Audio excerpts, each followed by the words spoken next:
So the first thing you have to know is that your overlocking or serger has 4 threads. 2 threads are going to go in the lower and upper looper, and then the other 2 threads are going to go into the 2 needles. So just like we have on our sewing machine, the bobbin part and the upper part of the machine in the needle, same applies to the serger. So let me just open for you where the lower looper and upper looper is. So we're going to follow these guides. There's this brown color here and the other brown color. So this is going to guide us to thread the lower looper, and the green color, as you can see, there are green colors there. They're going to guide us to insert the upper looper, and then finally they'll be inserted into the blades.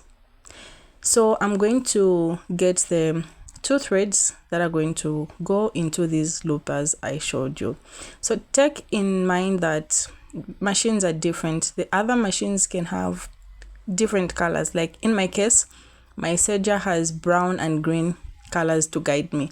So other machines can have maybe pink and blue. So it's not always that the ones to guide you is going to be green and brown. So I'm just going to use this little thing to help me pull my threads after following the guides into the blades. So this is the lower looper thread.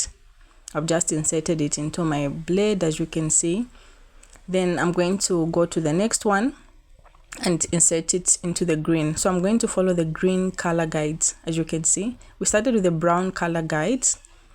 So now we're going to follow the green color guide, and remember your machine can have a different color guides, but you have to follow these guides.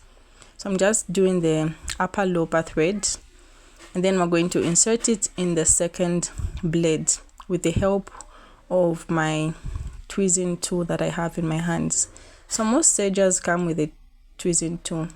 Then next we're going to go to the top threads, the other 2 threads that are going to be put into the needles. So these ones are not going to go into the lower looper part. We're just going to follow these yellow and red. So I've started following the yellow guide, as you can see. Then I'm now going to finally insert it into the needle. There are 2 needles there. I'm going to insert this one into the needle. Then I'm going to go to the second one. This is also going to be following the red guide. As you can see, there is red and yellow. So I'm going to follow this guide on the red, then it's going to be inserted into the needle. So guys, just like we have on our sewing machine, the bobbin parts and the needle parts, same applies to this, though this is the lower looper thread and upper looper thread, and then 2 threads for the needles. So this is how you easily thread your serger. Thank you so much for watching, and see you next time. Bye, and don't forget to subscribe and give this video a thumbs up.